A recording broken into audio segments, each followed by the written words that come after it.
Greetings guys and girls and fellow gamers, my name is Games for Kicks and welcome to Judgment Apocalypse Survival Simulation, a game which was released on the 11th of April into early access by a developer called Suncrash. In this game, you are rebuilding society and surviving the apocalypse when demons overwhelmed the planet. Judgment Apocalypse Survival Simulation is a colony simulation game with tactical combat that takes place in the midst of the apocalypse. Basically, you with 4 friends survived the demon overpowering the world, and you run away. One of them died and 3 of you are left, and you now have to try to build a camp, build a base, start getting more people together and fight back against the demon infestation. The game is randomly generated worlds or randomly generated maps to explore. You have to go scavenging, hunting, resource hunting, building, crafting. It is actually really in-depth already for an early access game, I have to say. It's often compared to a hybrid between RimWorld and Dead State. That's just what I heard most often a reference to, so might as well just let's get started. Now, this is not going to be a Let's Play series unless you want it to be. I can put it as part of my rotation, and we can do more episodes if you like what you see. This is not a review of the game, this is just literally a preview to let you know that it's there. I think you might like it because it's the type of channel we are, a survival channel, and you might find it interesting, so let's get right into it.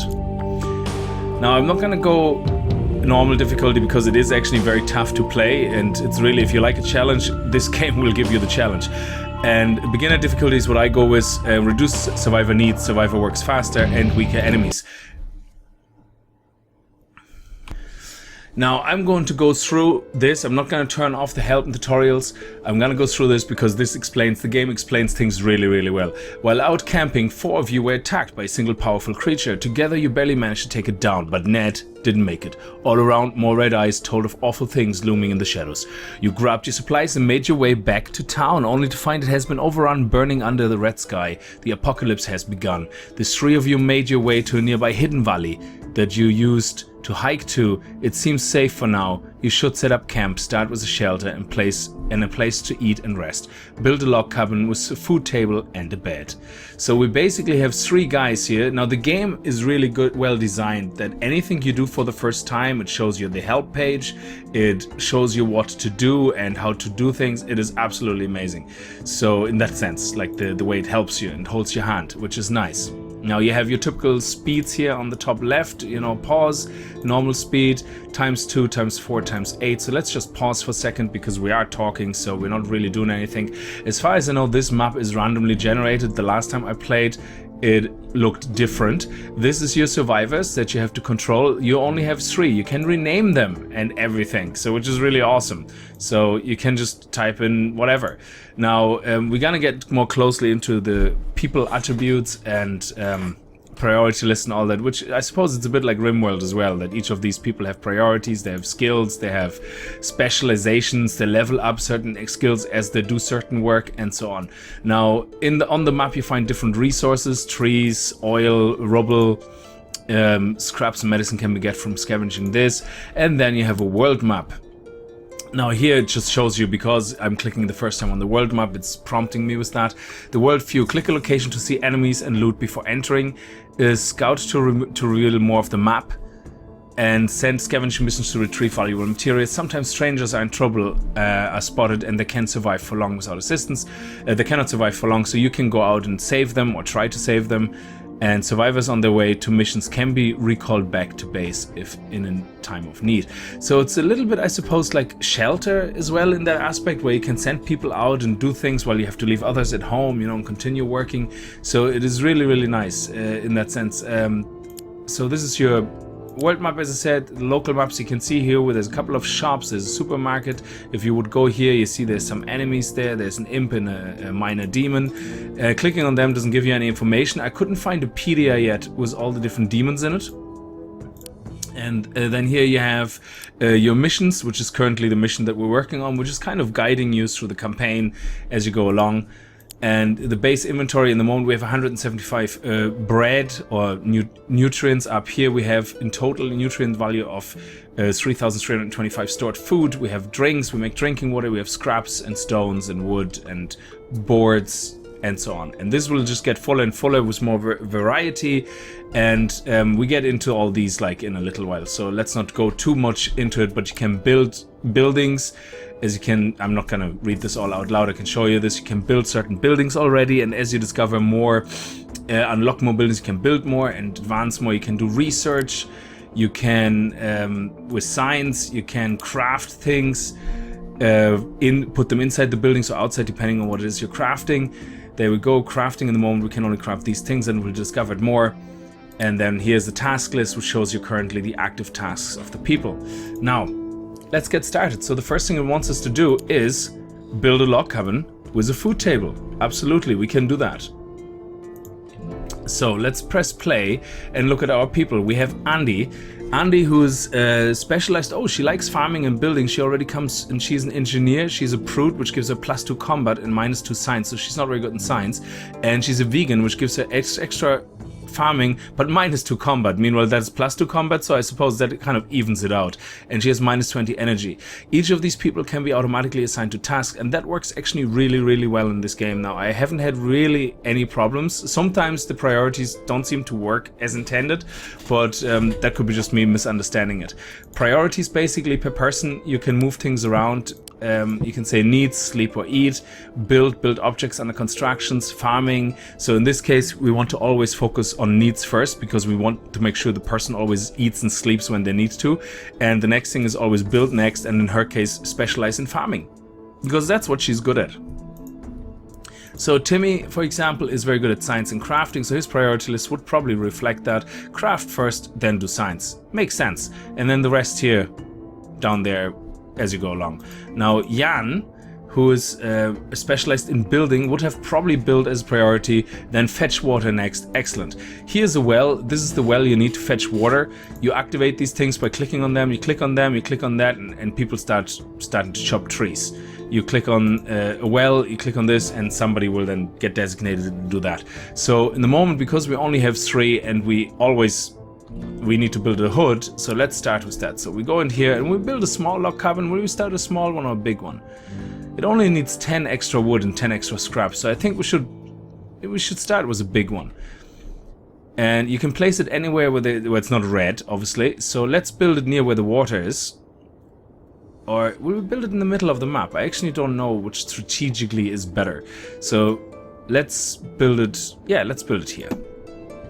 Okay, so move the camera by moving the mouse cursor to the edge, and this game is actually very friendly to second monitors because it doesn't leave the game, which is amazing, so you don't accidentally click out of it, which is really nice. So if we can see here, Andy is already starting to build. It seems that only one person at a time can actually build something or use an equipment or do something, because I don't know why, so you can't really put 2 people on building a building. I don't know if that's as intended or if that's something they're going to change later. I have no idea.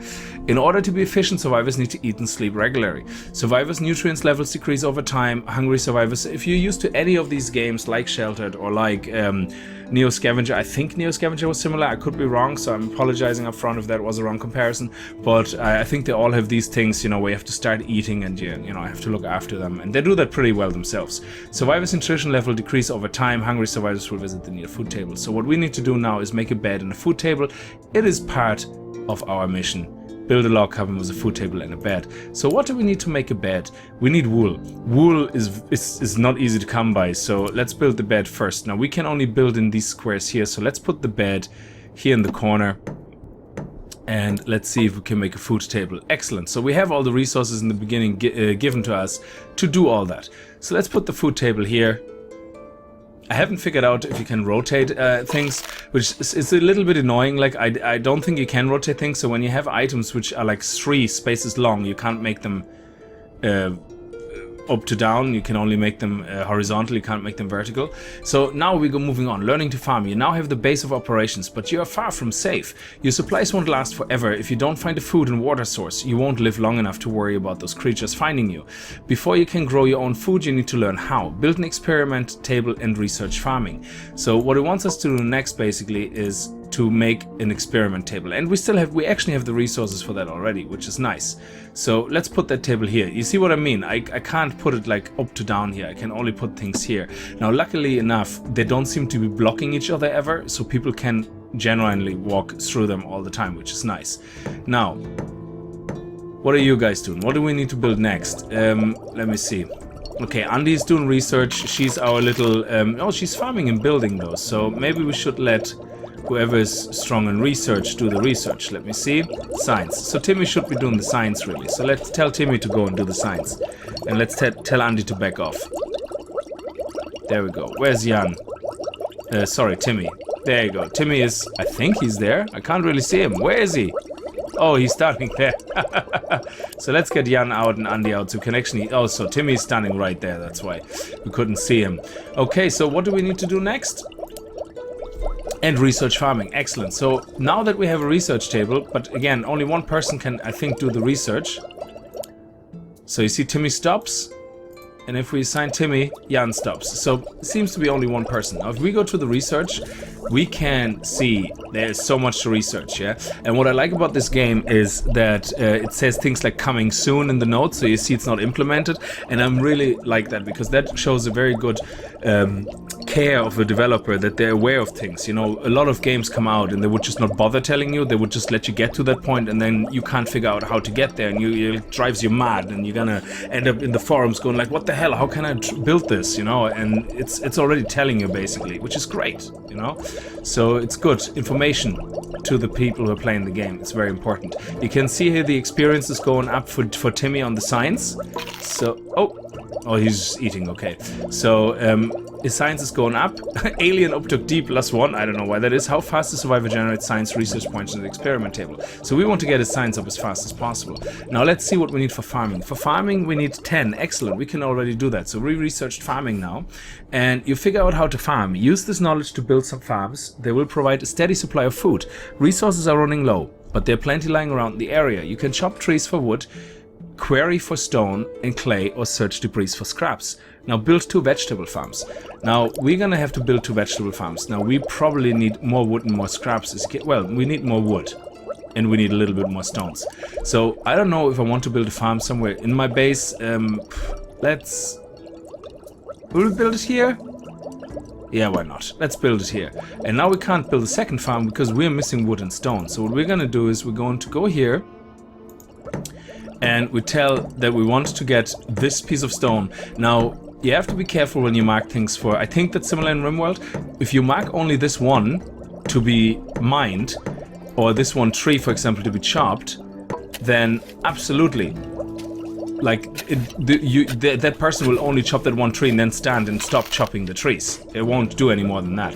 So Jan, for example, is now on the way to the stone quarry, while Andy is on the way chopping trees. But once she's done with that tree, she will just stop. So to get around this problem, you have these create a task screen, which is quite nice. And you say, hey, I want to create a task for chopping trees. And now it allows you to select like an area and boom, there you go. So now Andy will just continue going through the trees unless her priorities are changing. And for Jan, we don't have to worry too much about it because each of these stone places actually hold a lot of stone. Oh, this one actually only holds 14. Why is Jan going up to go for the trees? What is he doing? Why is he chopping trees? No, Jan. So what we want to tell him in the priority list is obviously his chopping tree is higher than the quarry. So let's put his quarry up front here in the priority. Now he's tired, he's gonna need some sleep, and we're gonna create some tasks here for the quarry, just to highlight maybe these guys here. Excellent. Now Andy, because she's a farmer, she will stop chopping trees as soon as the farm needs attention. The farm needs to be watered, as you can see, and it will use up your drinking water as far as I know when you do that. So let's go a little bit fast forward until we have the resources. So we need 15 more wood and a little bit more stone. So let's go and speed things up.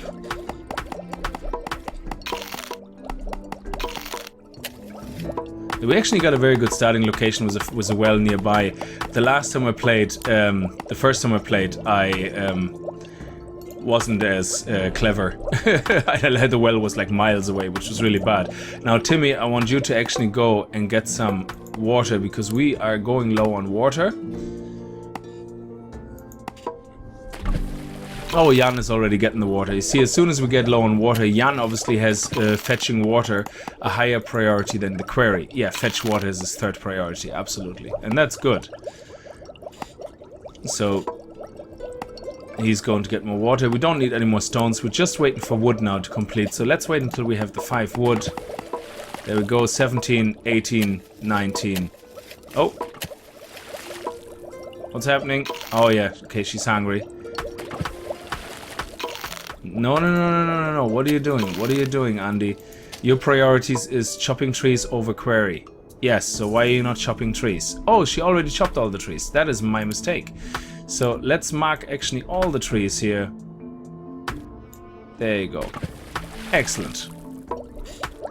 Now she should be changing her priority again. Nice. That is good to know. This works. As you can see, the game is actually really clever in that sense. It's keeping to the priority list. You can see the tasks here that people are doing. Sorry, not this one.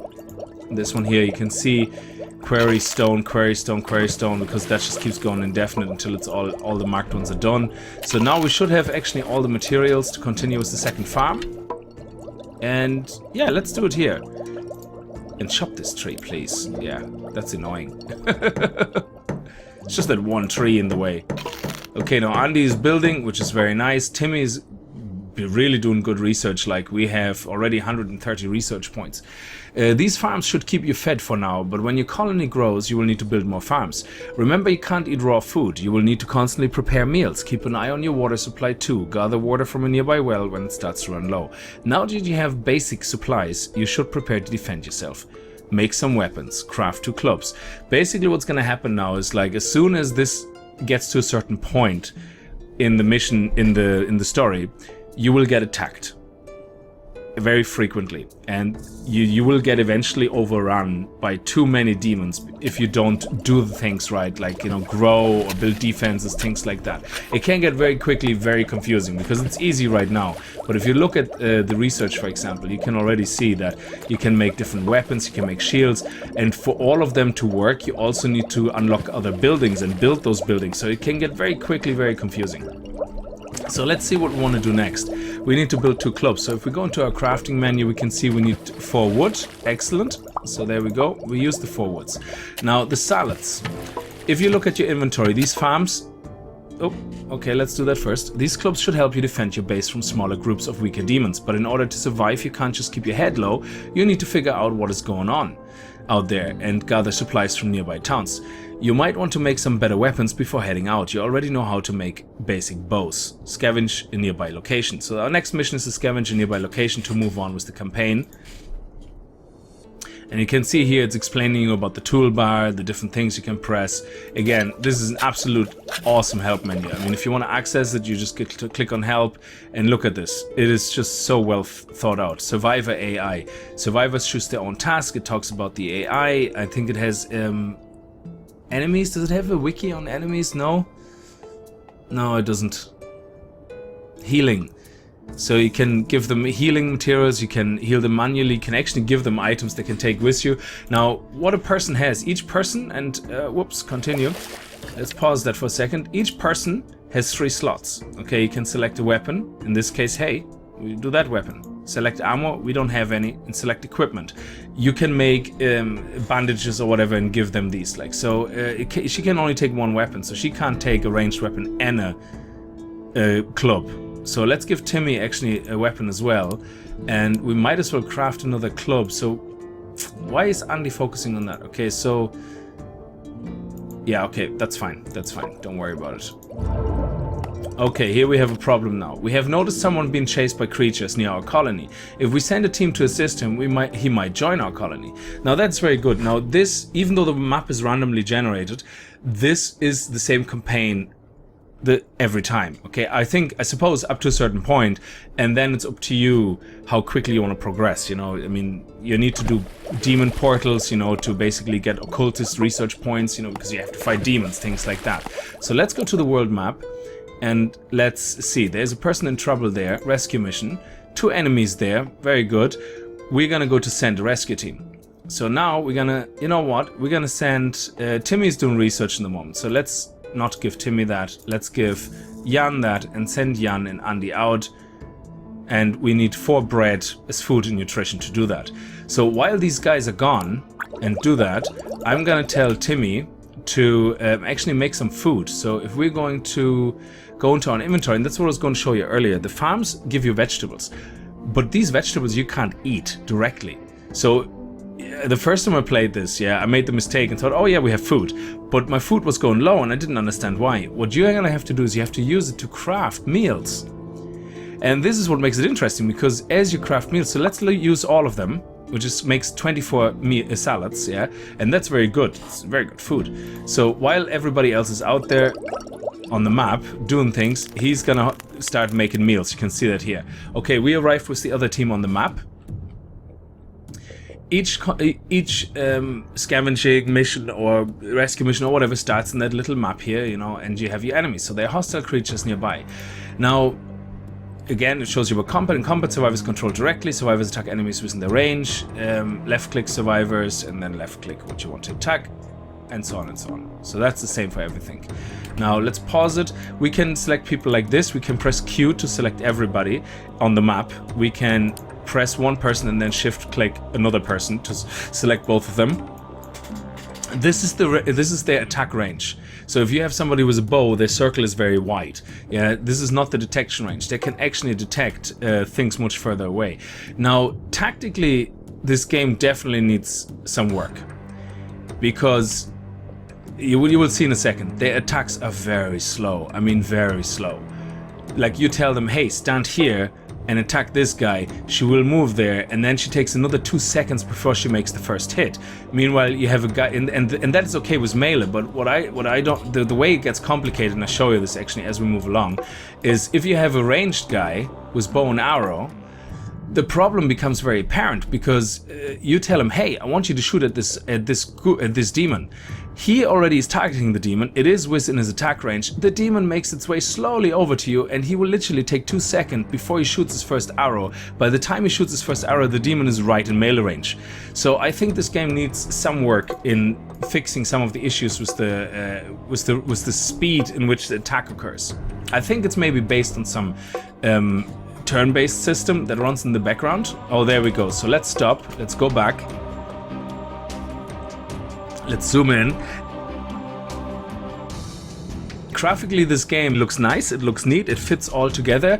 A lot of early access games make the mistakes that they take assets from asset stores in one part of the game, but then use completely different assets that don't match the theme in other parts of the game. But this game is all sticking to the same theme. I think it's hand-drawn people, it's hand-drawn monsters, and it fits. It fits the theme, so it doesn't really matter how they look. I mean, who cares what they look like? Now, hopefully over time we will also be able to get information on these guys, which I don't know if we can. But anyway, I'm trying to be tactical now, and saying, okay, let's move one person here and let's move the other person here. And that way we can basically like corner them, okay? So there we go. Now she can attack him and he can attack him. Excellent. Now he's nearly dead. Now Andy's getting attacked from the side. Your characters will get more damage if they're flanked. Okay, so but let's go around here. Go behind the guy while Andy's fighting him. And now attack. But you see how long it took him to get up and attack. And that's what I mean. So it can take some time. Once you eliminate all the enemies, it just finishes the mission. So eliminating the enemies is always going to be completing all the missions, no matter what mission you do. And you just get them the loot or whatever. In this case, we also have a new survivor called Grace, and she joined our colony, which is great. Anyway, I didn't mean to sound very bitchy about the combat system, because it is really solid game already, which I really, really enjoy. So let's get some more wood. Hopefully Andy will start chopping some wood now. What is her priority? Actually, what is Grace's priority list? Let's see what Grace is all about. Now, Grace is absolutely useless from the start, and she's a smoker. Oh man, holy balls. She's like... she's a moocher. She's gonna cost us. Okay, why don't you focus on... train combat skills? Maybe not yet. Chop some trees, would you? Because we need trees like a mental patient. Each of these trees only gives you 1 wood, which is actually very... like, each of these give you like 14 stone or 20 stone or whatever, but most recipes don't really need that many stones, but most recipes need tons of wood. And each tree only gives you 1 wood, you can see that here. Now I'm assuming, look, he makes 2 research, for example, every time, because Timmy is now science 4. He leveled up to level 4 already. So I'm assuming as these guys level up with the wood chopping, they also get you know, level up. Okay, so let's see what's next on the agenda. We're supposed to do a scavenging location nearby. So let's craft 2 more clubs. So we can give them all clubs. I'm gonna craft a bow as well, but we need a workbench for that first. So for a workbench, we need some more stone. So let's actually tell Grace then to switch from her priorities to quarry before the trees. So now she will get some stone. No, she's actually getting some food first. Okay, so we still have loads of water. So Jan, when you're ready, I think you can actually go back to the quarry. If you wouldn't mind. That would be lovely. Okay, yes, she's getting stones now. How's our farm doing? Do we have more tomatoes? Oh, brilliant. So I want Timmy to always be the guy who does... Let me see. No, not farm. Let me just pause that here for a second. Search with fetch what? No. Craft? Craft items? I think craft items includes food, because you're crafting it. Yeah, okay, in this case it's over research, which means he will pause his research to start crafting salads. So let's make all the salads, and yes, he's making the salads. Excellent. Sweet. Brilliant. And now his crafting is going up as well, which is really nice, because how fast does Survivor craft new items and cooks food? Very nice. So we're just gonna have Timmy being that science and crafting guy who's gonna help everybody out with everything. Now we have enough wood probably to make a bow or a workbench. Yes. Can we fit the workbench here? Okay. That's fine. I think what we might have to work on next is, in the moment we have 1 bed, which works well because you can see people are not really fighting for the beds because they do different things. Now Grace might be actually tired now, so we might want to send Grace prematurely to bed. If we can do that. Let me see, Grace. Can we select the bed? Yeah, there we go. So we basically told her now, go to bed. Have a little lie down, get some rest. No, she didn't listen, she just walked over there. That's interesting. Oh, destroy bed. No, we can't tell her to go to bed. Interesting, so she only does that herself. There you go, I learned something. So Jan is really fixated on getting water. We also have no more scrap, so what we want to probably do is have Jan start going for these locations here to get scrap. So, not metal. The closest one is this, yeah. Okay, let's go collect scrap. Now Jan should be making its way.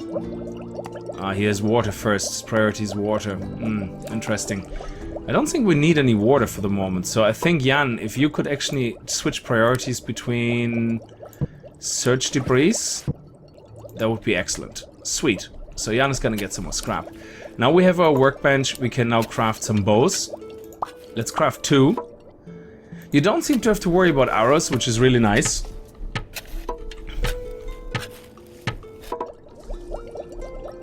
And then we're gonna go on our first scavenging mission yeah, now we're gonna go on our first scavenging mission. So let's do that. So we're gonna go here. Now Jan is busy and Tim is busy, so we're gonna send the girls probably out. Let's see, the scavenging mission.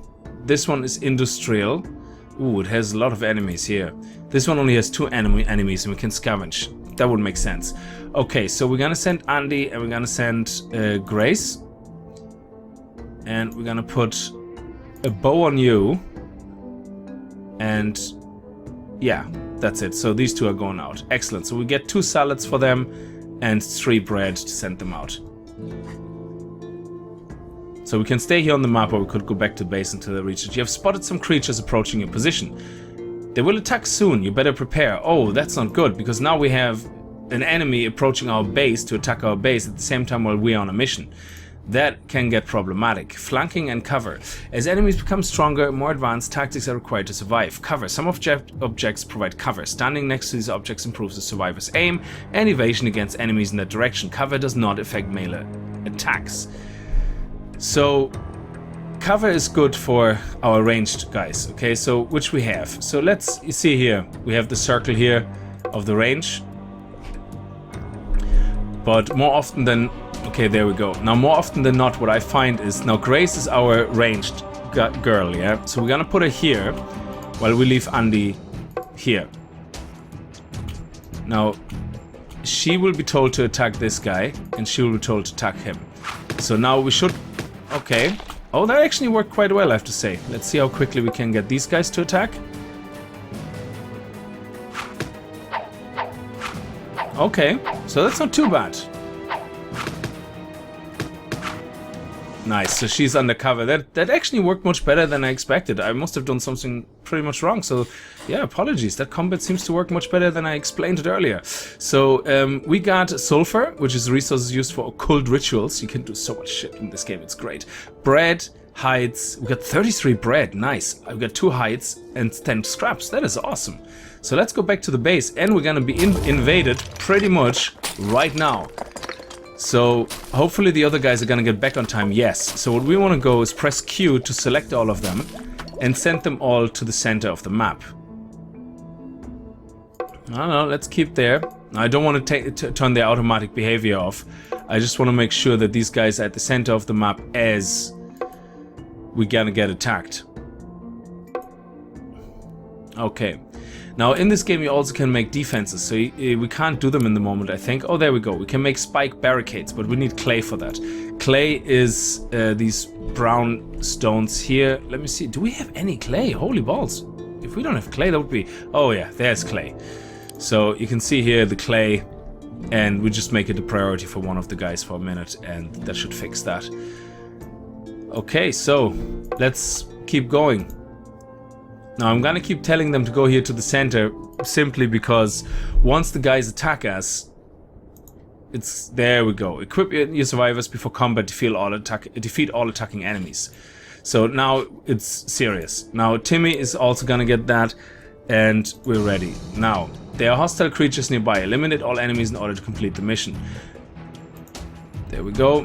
It's only 2 enemies in the moment, so let's select all our guys. Now, Timmy and Andy, why are they... Oh, they say hungry. Now they're hungry. Sorry, you're gonna have to fight for your survival first.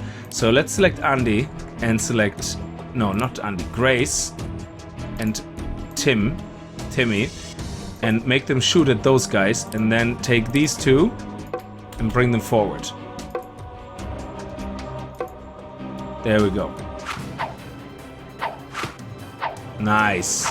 And now we just focus all of them on one enemy. Now this is the easier part. You can see they take very little damage. Well, Andy is actually already 1/3 down on health.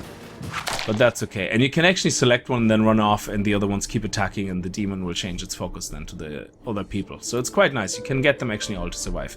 Now Andy is hurt in the moment, and she will actually get some food, but their health also increases over time again. So yeah, there you go. It's at 58, which is quite nice. Anyway, I'm gonna leave this game here. I think this is probably about a half-an-hour episode, and that was just to give you a very good first look at this game, which is already so complete. It's not complete, but it already feels so complete because I couldn't come across any bugs like at this point. I mean, the research, I went in my last game already into first aid, into bow making and all that, and making special bows, started looking at weapons and crossbows. And we also have to make the circle for the demons to get occult research, so we can start fighting the demons better. I mean, look at this. You can make Daemonite bows, a Hell Forge, Holy Water armor. This is amazing. The only thing missing in the moment, I would say, from the research tree is a search facility that would allow you to, maybe a little floating search box here that allows you to type in, say, armor, and it highlights everything in blue or something, like, you know, to say like, hey, this is where you can get armor from. Yeah, like for example, this guy here gives you holy armor. But is that the only armor we have? I don't know. So we probably get more armor if we look at woodworking. I don't know. Do we? No, nothing there. Maybe at weapons, bow making, knives, swords, medicine. Nothing here. There's the doctor's bag, which we can give to people. So yeah, it seems that there's no other armor, but I wouldn't know that without the search facility. Anyway, I'm gonna leave this here. Thank you very much for watching. I hope you enjoyed this episode. If you did, remember to kick that like button in the balls. And let me know in the comments below what you think of this game. If you think it has potential, you know, what you like and dislike, and also what games it reminds you of, because I couldn't remember any of them at all. I have the visuals in my head, I just can't remember the name. So thank you very much for watching, and I see you guys in the next episode. Until then, as always, viel Spaß and happy gaming.